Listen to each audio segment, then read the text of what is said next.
Okay, so everyone's full from lunch.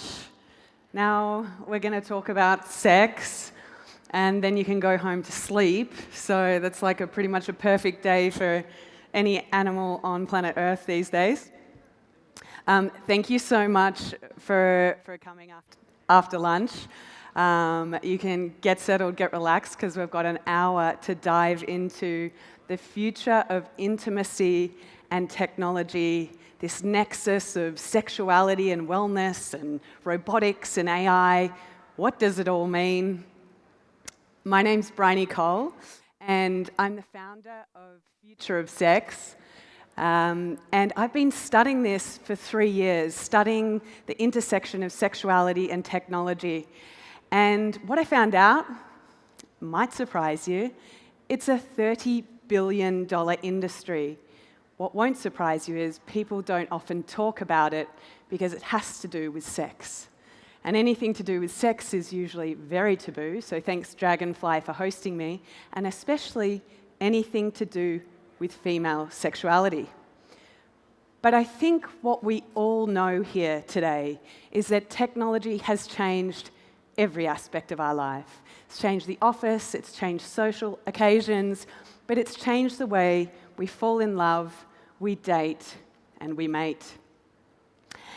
And as I was thinking about what I was going to say today, there's a lot of different examples I want to share with you, but something that's become more obvious in my work very recently, something I haven't even shared anywhere else yet, is sort of this insight that may seem really obvious to you, but as we go further into the future, becomes quite horrifying, and that is that technology today, innovations in technology are behaving more like humans, and we humans are starting to behave more like technology. More robotic, more technical, even in the most intimate parts of our lives. So, today we have end-of-life robots that provide comfort and care. They provide intimacy in the absence of any person, any relative or family member being there during your last moments. We have Gatebox, an virtual assistant very similar to Alexa or something that would control the temperature in your home. But Gatebox is different because she also shares emotional text messages throughout the day with you, like I miss you, come home, almost behaving like a girlfriend. And then, of course, the most obvious when we're talking about the future of sex is sex robots. And this is the first sex-capable AI. Her name's Harmony AI.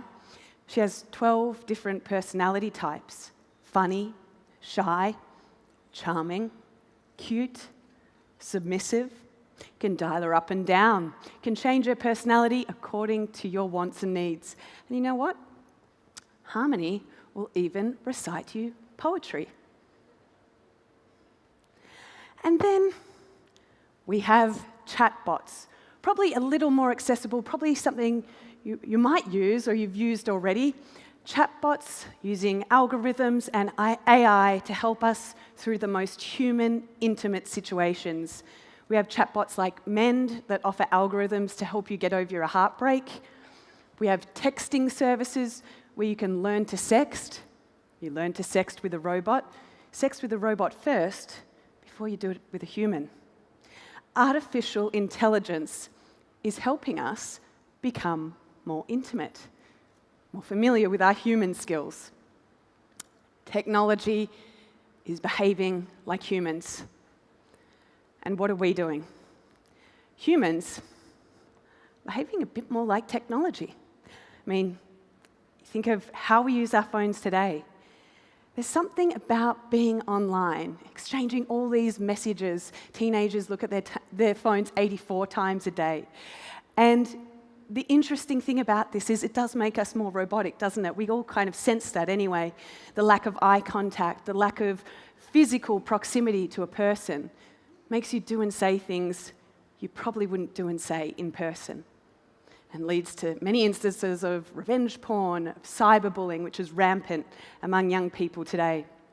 This is an effect called the online disinhibition effect.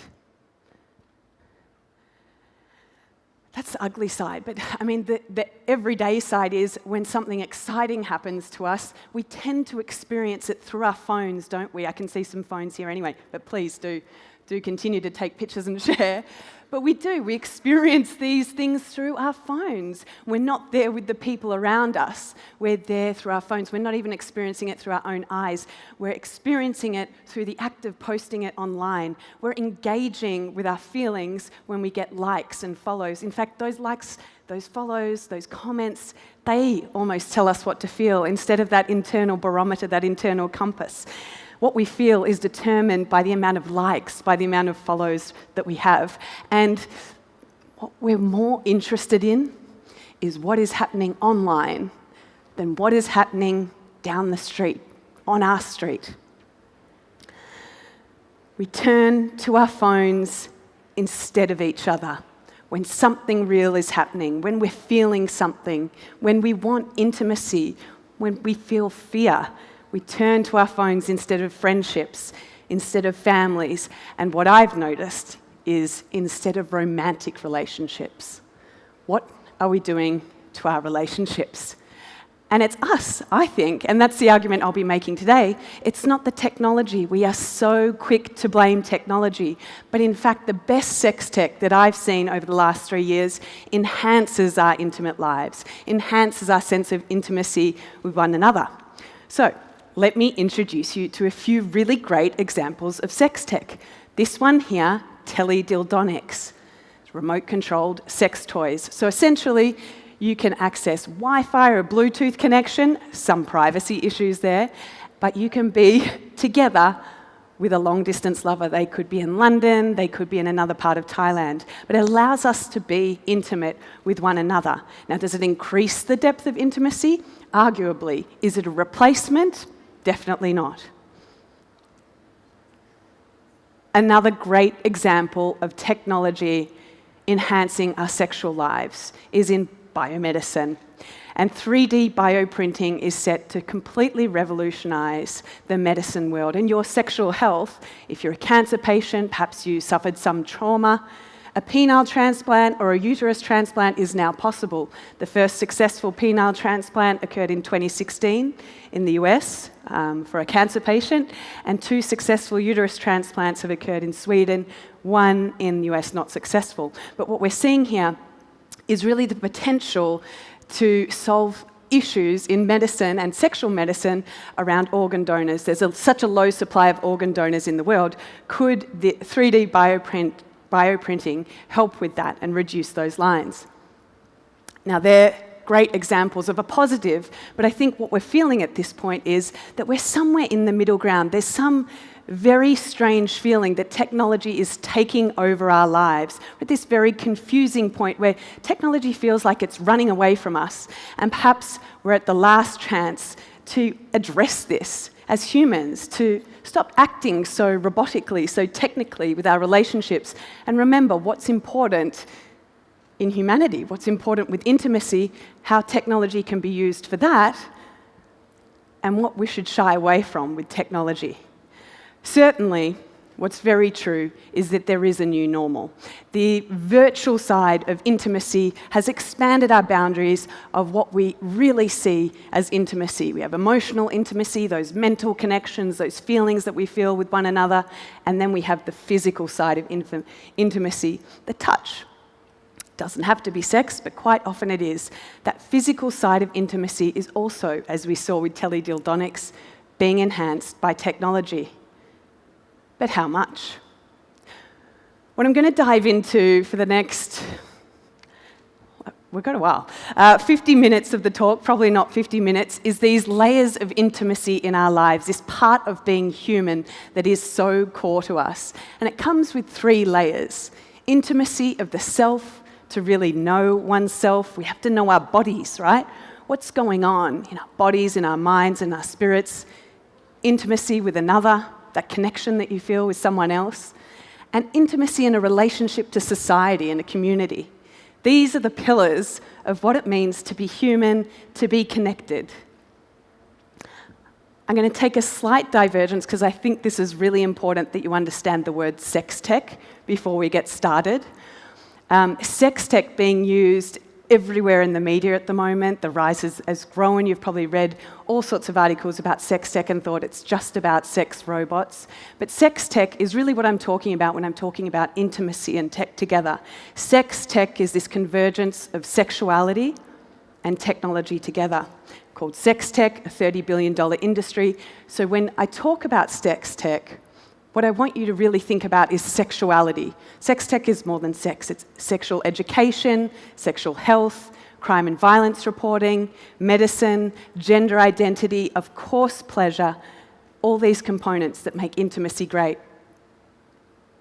And then on the technology side, we're really quick to jump to sex tech being all about robotics, which is exciting and sexy.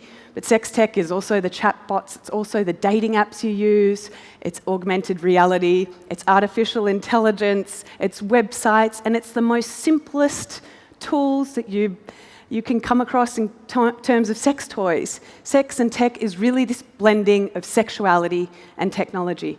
And I think what's important to remember is a lot of the most interesting examples never see the light of day. They're never mentioned in the media because they're not as sexy as sex robots or VR porn.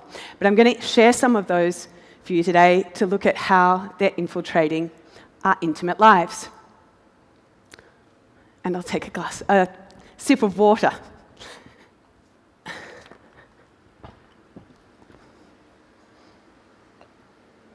Okay, so the first pillar of intimacy is this relationship with ourselves. And I talked before about kind of the dark realization that we all know, right? We all know that we need to take a digital detox. We probably need to have some sort of sacred space in our home where we don't use the phones. Maybe you have a basket as you walk in the door that you put your phone in. You don't sleep with your phone. Something to get away from technology being the only way that you recognize yourself. Getting off Instagram. But what I want to share with you, because I feel like, other than the fact I am a complete optimist when it comes to sex tech, I think sex tech is radically changing the way that women relate to their bodies and experience their bodies in a really positive way. And so this relationship with self and sex tech is really important. And in fact, whenever I share OMG yes, wherever I am in the world, people write it down. So write it down, you can find it. I'll put some resources on my website. But OMG yes is one of those really great examples of sex tech or technology that's enhancing our relationship with ourselves, our relationship with our bodies. So what is OMG yes? OMG yes is an online platform. It uses touchscreen technology, if you have an iPad, to really understand how females bring themselves to orgasm. Now, what's cool about this is that the technology was developed off a study done in 2016. Mind you, to take that long to do a study on female orgasm is kind of atrocious. But the first of its kind, in 2016, 2,000 women from the ages of 18 to 95. And they asked them, how do you bring yourself to orgasm? How do you essentially touch yourself? How do you masturbate?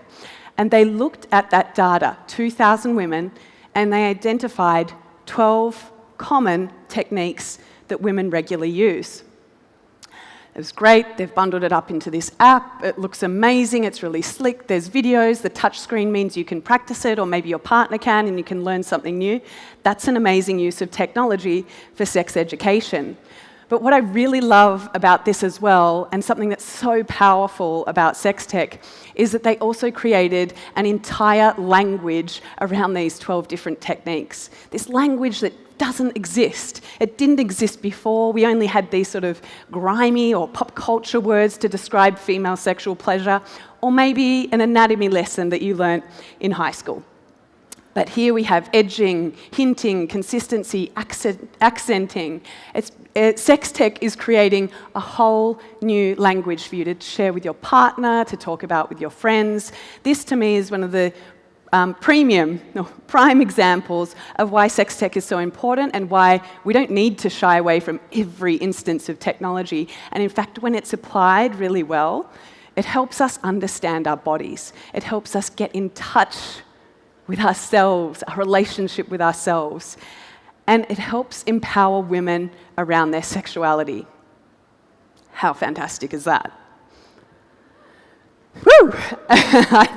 I think it is, and what I find so amazing that I had no idea when I jumped into this industry 3 years ago from Microsoft, actually, and I was heavy on the tech. I was thinking, what is the technology being used? We must study the technology, but actually it's the cultural conversation that's happening that is far more interesting and is buoying all of this technology. And you'll see it reflected in women's pleasure toys now. So there's a whole collective called womenofsextech.com that all design pleasure products for women. Makes sense, right? In any other area of technology, we have, the experts designing for themselves, but for some reason, sex tech has been so male-dominated up until the last decade or so. And so now we have this rise of women that are developing products for women that understand women's bodies, that are also going out to women and saying, how do you like it? How do you do it?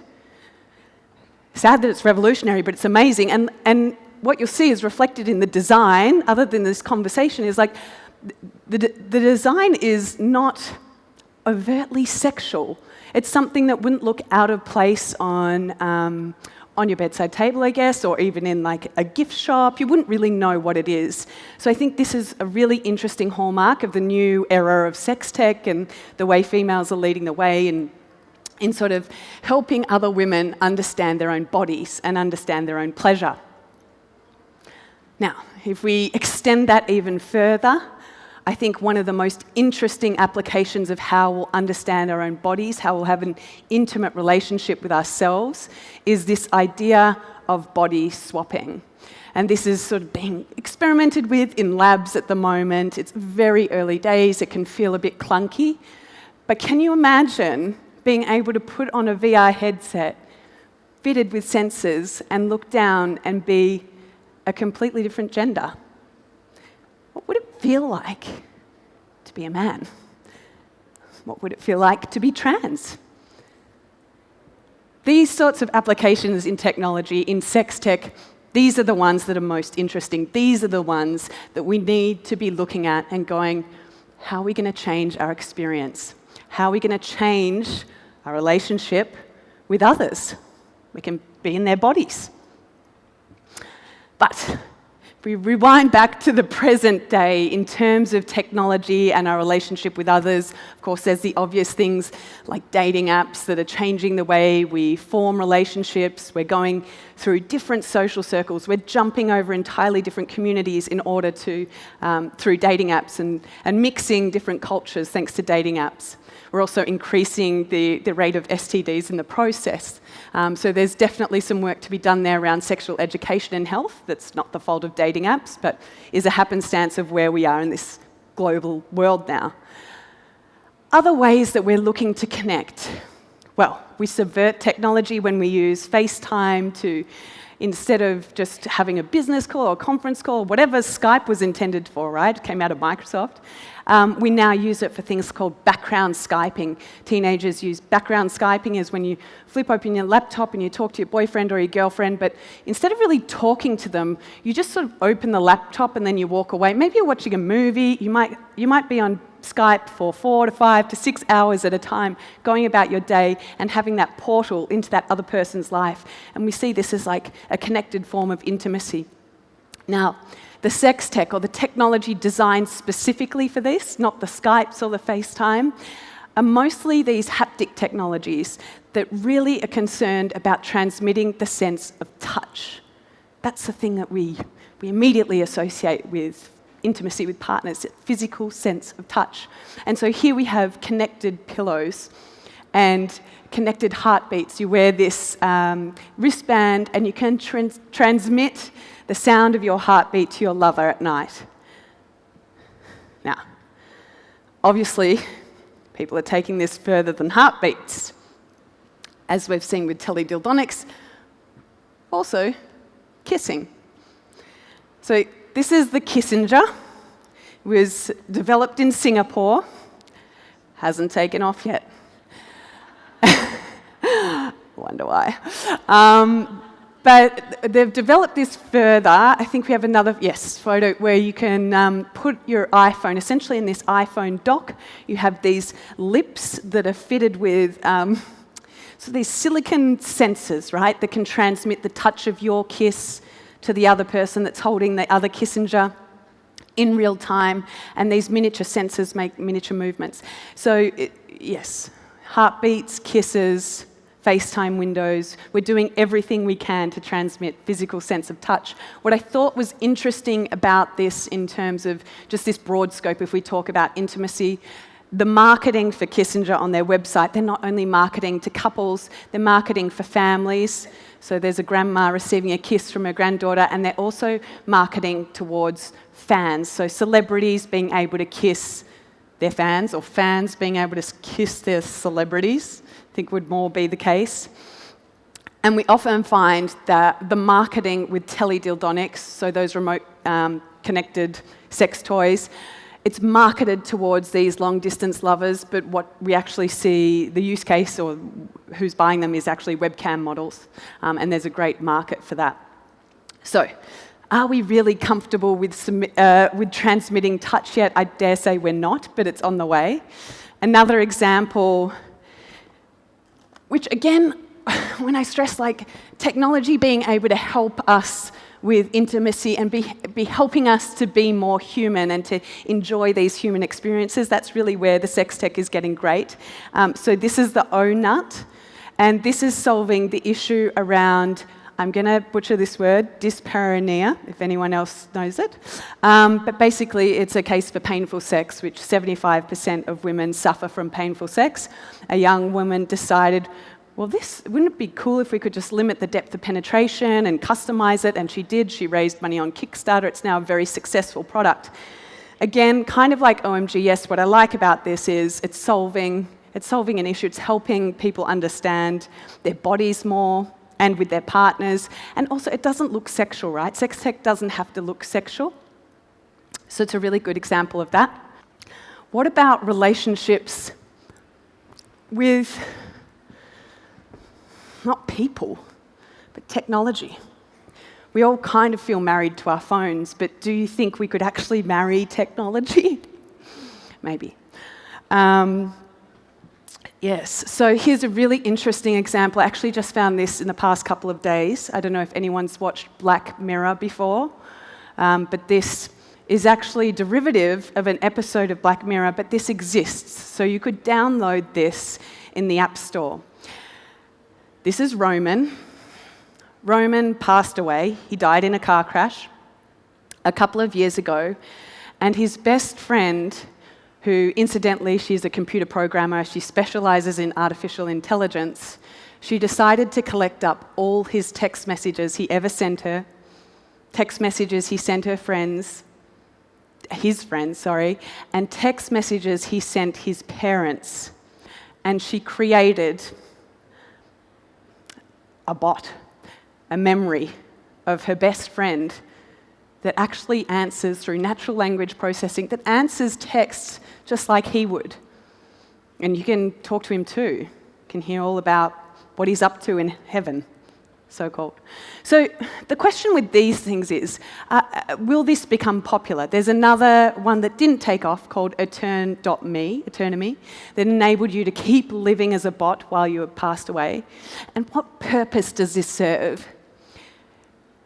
Now, the woman that created this bot said it helped her with the grieving process. She was able to find a way to grieve her friend by still texting him. She texts him still every 2 to 3 days. Some people would say it delays the grieving process as well.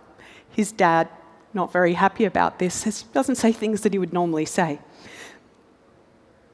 The uncomfortable truth that's suggested here is that many of our flesh and blood relationships now exist primarily as text, right? We have these entire relationships with people that exist in text, and it wouldn't be that much of a stretch to say in a couple of years' time, in fact, I think some people already do this, conduct relationships entirely virtually, entirely via text, right? You never actually meet that person. And in the case of intimacy, perhaps you go on a first date in a virtual world, in VR. There's already VR dating on Facebook. You go see a movie, watch a shared experience in a virtual world. You have your first kiss via the Kissinger, and probably have your last fight via text, or maybe you turn into a chatbot. Is it good? These are the sort of questions that I want you to ask as well. What are we using technology for? Are we getting better as humans at intimacy? Or are we outsourcing that? And is that such a bad thing? Because in the case of Ghostbot, now most women, if they've been on a dating app, will know those annoying dudes that end up trying to meet you for a drink and you're like, I already tried to cut this out, but he's just not leaving me alone. To the point where it gets aggressive and you're like, I wish this guy would just not keep pestering me. She would kind of go away. Well, now you can get Ghostbot and it will do the work for you. So Ghostbot, if you're like, this guy, Tom, I've had a gutful, I'm sick of him, he's pressuring me too much. Outsource him to Ghostbot. Send his number to Ghostbot, Ghostbot will ghost him for you. Is this a good thing? Are we outsourcing emotional labour to technology, and is that okay? Are we then foregoing uncomfortable experiences because we don't want to? And what does that leave us with? At least you don't have to deal with aggressive texts ever again now that you know Ghostbot exists. Now we're going to dive a little deeper in this gnarly world of intimacy and technology that exists today that feels like a stretch for some, but it's really a grey area. Can you marry technology? This is Gatebox, created in Japan, sold out within the first week. They've just re-released their next version of Gatebox. As I said before, if you think of Alexa or your home virtual assistant that controls the temperature in your house, it's like that, but she also talks to you. I'm going to play the promo video because I think that will create more questions for you rather than me explain it, and I'll be back right after the video plays. 朝ですよ。起きてください。ねえ、起きてってば。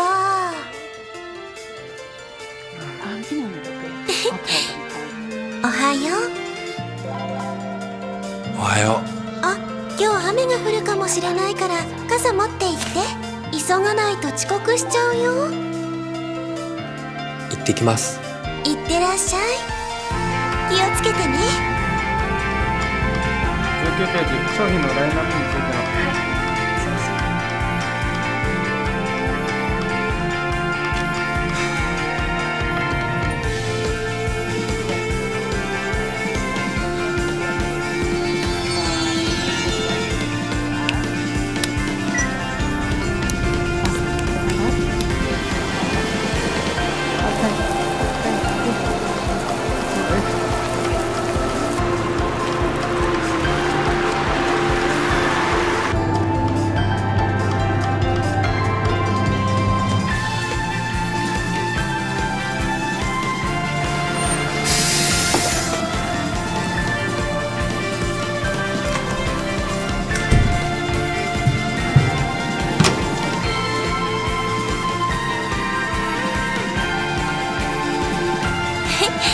おかえりなさい。なんかさ、家で誰かが待ってるっていいもんだな。さっき思ったんだ。帰ってくるとき。おやすみ。おやすみなさい。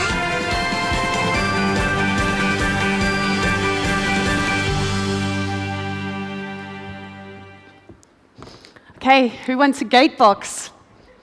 No one? So there are 3,700 marriage certificates issued for Gatebox and Japanese men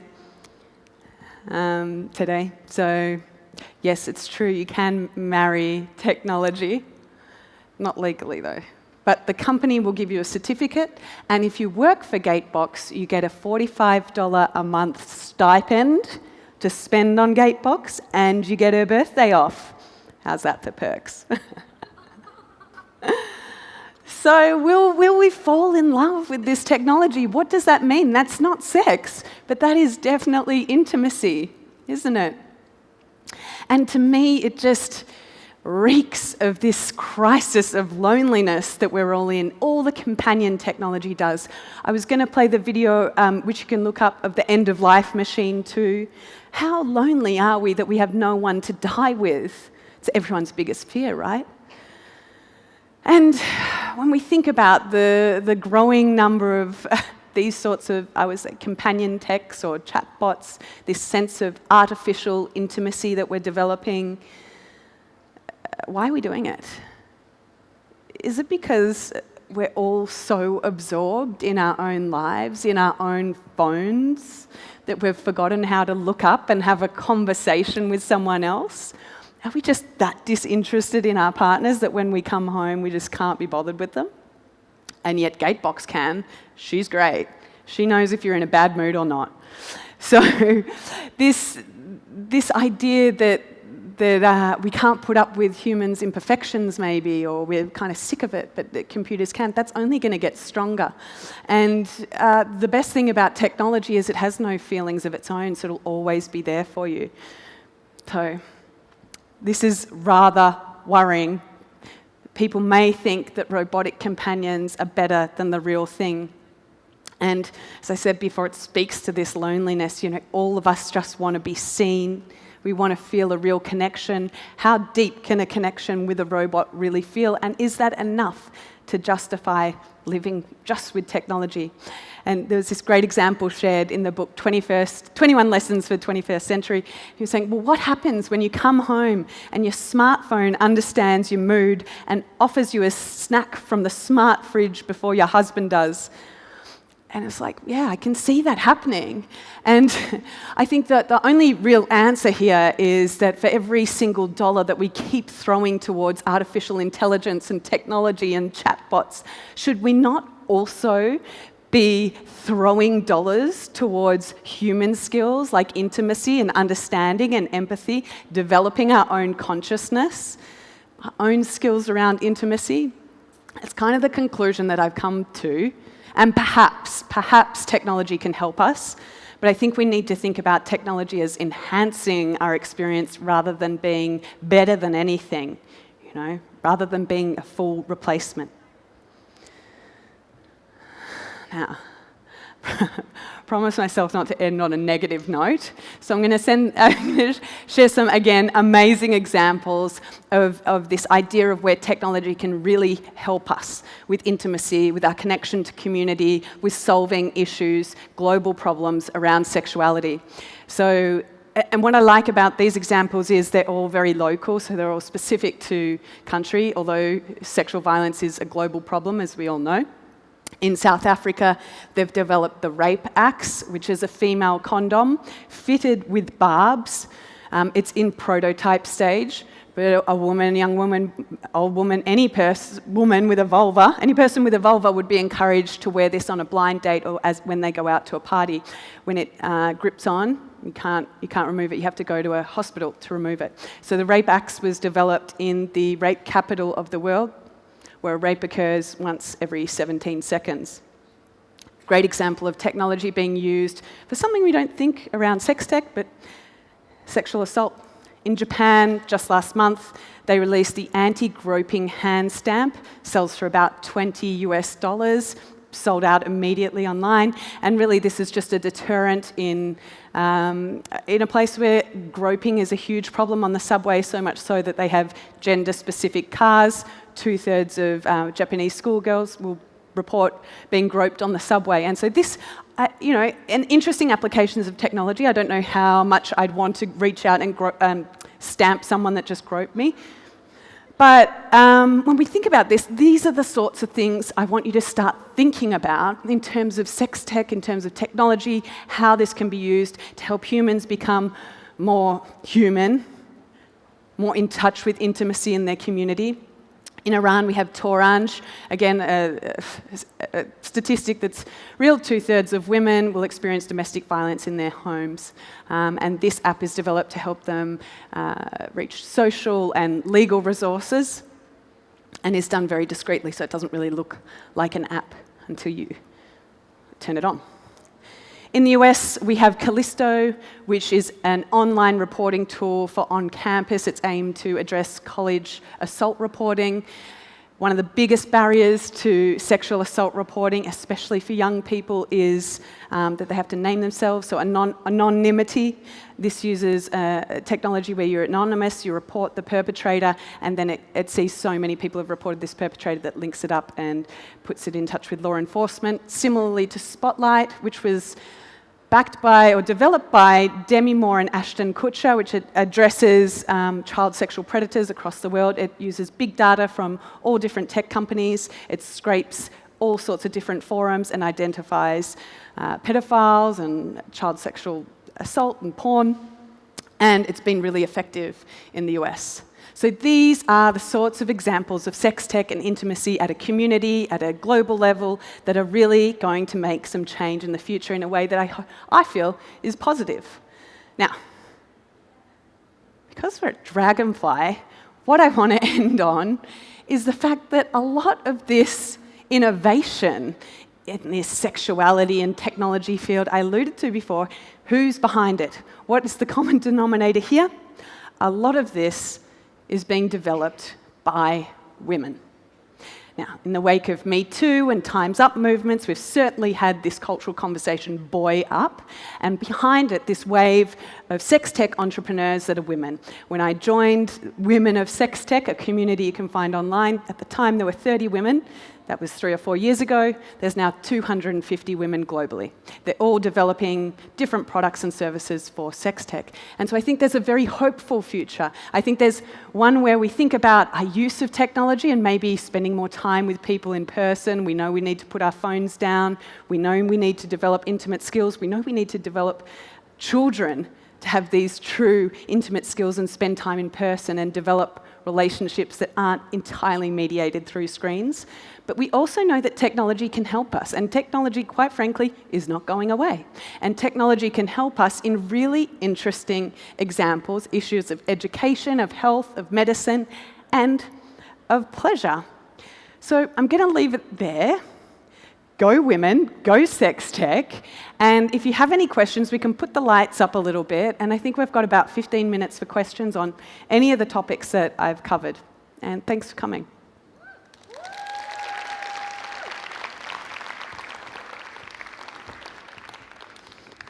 Can we put the lights up a little bit? Or does anyone have any questions?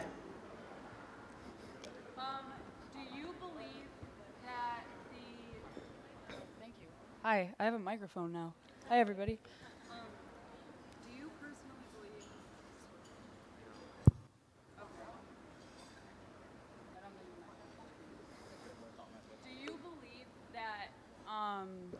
Do you believe that the use and existence of sex robots promote the objectification of women? Oh, simple answer, yes. But this is the interesting thing for me. I mean, the market for sex robots is, without a doubt, heterosexual men. There's male sex robots that exist. No one's really buying them. But the number one request for women, I don't know if he was joking or not, this is Matt McMullen from Realbotics, who makes the real dolls and the real robots, sex robots, was that women requested, will he be able to take the garbage out? And it's like, no.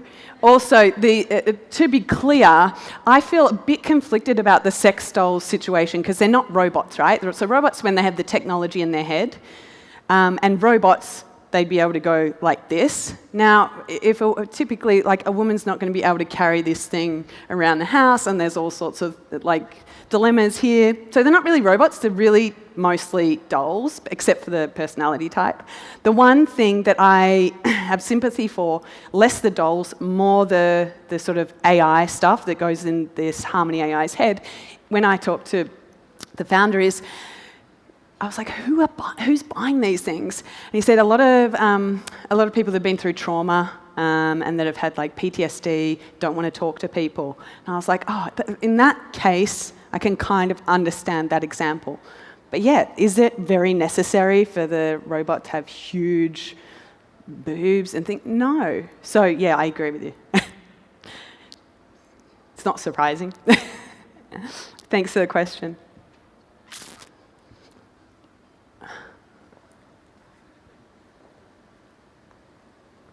Hi. Hello. Hello. Two less serious questions, maybe. First of all, you mentioned Black Mirror. Did you look the last season when two guys playing? Yeah. It's amazing. Yeah. Yeah. That's like kind of like body swapping. Yeah, But yeah. but I recommend this episode because it makes you think a lot. That can you have sex with your best friend if you are straight male? Yeah. And what is game. sex? You know? My question is a bit different. It's more on maybe I'm not sure it's a joke or not. We were talking about objectification of women, but on the different way you start with an amazing toy who was designed for women to play with at the beginning and to interact. This one was to interact with his boyfriend. Yeah. My question was: is it the same? It will become the same in the opposite. Are we going to go to operation to have a toy or real one who looks like this one because women will feel that he's better and is more adapted to their pleasure? The teledildonics? Yeah. Are we going to end up with this one? Why did they shoot? Yeah, design? I'll show you. Let's go back. It looks amazing. I want one, but Womanizer. This one is... the first one you show, the pink one. No, the first one. Which one? The first one, the toy that you can play from. Yeah, this one. This one? Yeah. So are we going to all go to surgery to get this in the future? Thanks for asking this question. This is an enhancement. This isn't a full replacement. So this technology, Womanizer, it uses air suction technology for the clitoris. So it is used with a penis or not, right? And for women, they typically have an orgasm with this under a minute, so it's really good. But I don't think we're going to add look, actually, let me share one example of someone that's biohacking their body. You can't design a natural suction technology. Humans don't have it. But you could biohack your body. You know, these hackers that design different things and put chips inside their bodies. Augmentation. And there is one guy called Rich Lee in Utah, and he has designed the Lovetron 9000. He's the only person that has the Lovetron 9000, but you know, I never know. And it is a chip that he's sewn into his pelvis that vibrates. So it acts like a vibrator, so maybe people are going to do the air suction thing. You're right. But Rich Lee, his Lovetron 9000 is not commercially available yet, but I can see the point. Maybe people are going to design, toys to come out of their bodies. Why not? Sure. What do they call them? Cyber punks? Good question. One over there. Are there? Two? Hi. Three. Okay. Hi. Thank you for the presentation. Yeah. I have actually two questions for you. You said that the sex tech industry is a very huge business at the moment. I wanted to first understand in which region or which countries do you think has the biggest market for this? And my second question is, in countries, let's say, like Thailand, where the conversation around sexuality or sex toys is not as open, how would you suggest bringing about this conversation or making it more open in your experience? Okay, so the first question is, where is the sex tech industry today worldwide? And the second question is, how do we create this in Asia? Yes. So most of the sex tech industry today, the entrepreneurs are concentrated in the US. Most of the interest is in Europe. The first fully focused VC firm on sex tech is out of Israel this last year. And while it is a $30 billion industry, I will say a lot of that is dedicated to the toys and we'll say the adjacent adult entertainment industry, rather than things like assault reporting or education, which is a global issue that needs more attention. There's a number of barriers towards getting started in a sex tech in the industry anyway. Obviously, it's taboo, so raising money for VC firms, Big problem is morality causes or working with LPs, just a lot of barriers there. People are very nervous to put money into something that says sex on it. The same goes if you're a small business or entrepreneur that has a great idea in sex tech. You're often going to be found to be rejected from banks because of, if you have sex in your name, just don't put sex in your name and open the bank account. Or email providers, things that typically small businesses and entrepreneurs have no trouble setting up their business. If you're starting to work in sex tech, these are the hurdles, even though it is a $30 billion industry and it's revolutionary. These are the hurdles that you need to sort of face up to, as well as manufacturing. If you've got an idea and you want it manufactured, some people will not work with you. So, having said all that, most of the innovation is coming out of the US. Most of the interest, or at least most of the talking that goes on, is in Europe. It's much more open, and then a lot of the investment is private investment. In fact, a lot of the sex tech companies that are popular, that I showed you some of today, they started out crowdfunding. It's a really great way to get started and also to get that attention, that first wave through. How do you start a sex tech industry in your city or in your country or in your continent? I think a lot of it is actually starting with changing a conversation, a cultural conversation. And what I've just found personally successful is giving people permission to talk about it by talking about it normally myself. So by normalizing the conversation, you then give other people permission to do that. We ran sex tech, we do run sex tech hackathons with the company Future of Sex that I run, and we ran one in Singapore. And what I found was really interesting about running one in Singapore versus running one in Sydney or running one in New York is actually getting people to the event was really tough. But once the doors were closed, people had the most amazing ideas. They flew in from Japan, they flew in from China, but it was almost like we had to use a whisper network, a lot of WhatsApp rather than Facebook advertising or any advertising we'd use in Sydney to actually drive people to the event. So, yeah, I think there is this cultural barrier that I'm not familiar with, because I'm not from here, that I think there goes a way to start to open those communities by having those events, by having those spaces where people can talk normally. And I would point to the growth of this Women of Sex Tech community it's been explosive. Like from 30 people to over 250 in the space of 3 to 4 years is kind of incredible. So once you provide those safe spaces, people do come. And yeah, maybe you have to get creative in the ways that you spread the word about those spaces first. And you can also contact me and I'll run a sex tech hackathon in Bangkok. Cool. How are we going for time? Should I go? Am I allowed to go? No? Okay. Hello? One of the biggest challenges because of technology has been the growing disconnect between human beings. Do you think things like sex tech is going to increase that chasm between humans more? My first question. And my second question is, globally, there are so many global concerns, plagues us from civil war to so many other issues. Yeah. Every country, every nation. Why should somebody invest in something like this? Yeah. Okay, so the first question, was, will sex tech separate us or bring us together? We already have this problem with disconnection. And the second question was, why invest in sex tech? So the first question, will sex tech bring us together or will it slide us further apart? I think for me really depends on where we're looking, right? So I shared examples where most certainly like Gatebox feels like that's going to drive people apart. People are marrying Gatebox. They're certainly not practicing intimacy skills with another other than AI.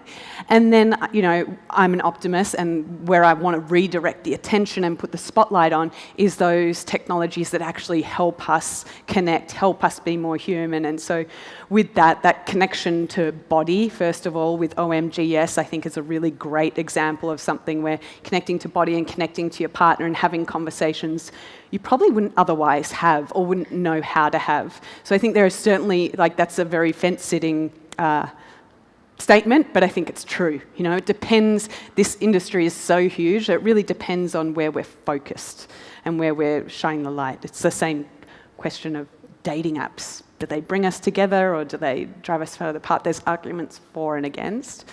So that's I'd be interested on your thoughts on that. And then why invest in sex tech? I mean, my personal reason is this is core to who we are as human beings, and to your first part of like why it's so important for us to connect with who we are. Our sexuality is our identity. It's how we move through the world, and I think there's certainly aspects of that are really compelling in technology.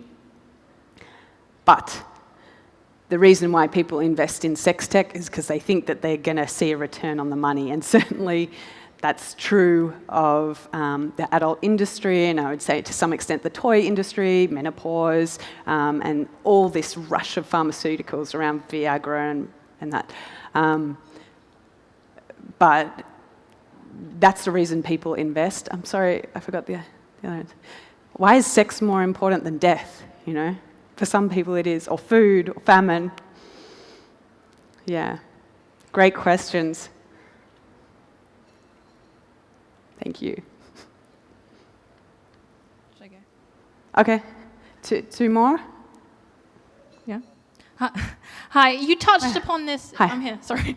You touched upon this in your introduction about like gender identity and kind of the benefits. I was wondering if you had any experiences of sex tech which is inclusive of like the LGBTI community or just going beyond the binary. Do you have any personal experience? I just think with the most interesting stuff in that realm is probably the toys that are being developed and being developed by people that are non-binary, you know, and I think that's the most important thing about this industry. There's a lot of chat about it being inclusive or diverse, but it's really like, well, how are we democratizing the industry and inviting people in that probably don't have the capital or the expertise in technology, but they definitely have an identity and a need. Same goes with people with physical disabilities and how they're designing sex tech for themselves. I would also say like the aging population, any sort of minority group. There are examples, but they're like everything. One more question? Hi. Hi, hello. My question is more about data kind of protection. So we know that technology is not always trustful, and all the technology is showing very intimate details on when you're going home, actually how you like having your sex. Is there extra care in sex tech to protect this data? Is there any risk? No, there's massive risk. And especially you'll find with vibrators and stuff that, you know, there was this movement a couple of years ago around quantified sex apps where people were really obsessed, mostly guys, with like measuring their stroke count and like putting these things on like Fitbits for dicks. Anyway, they didn't take off because of this privacy issue, but what actually happened is some vibrators that, you know, the vibrators are teledildonics that come with the apps that track your orgasms. They do really amazing like data viz, and you can make, you know, your orgasms into songs, you know, with the visualizations and art's really cool. Google it, there's some amazing visuals there. But yeah, I can Google it and find someone's arty orgasm, like, you know, there was a data breach in that case, and I will still say it is the Wild West out there with most of sex tech, and definitely a concern to be aware of. All right, well, thank you for having me. Thank you for asking hard questions. Gets me thinking. Appreciate it.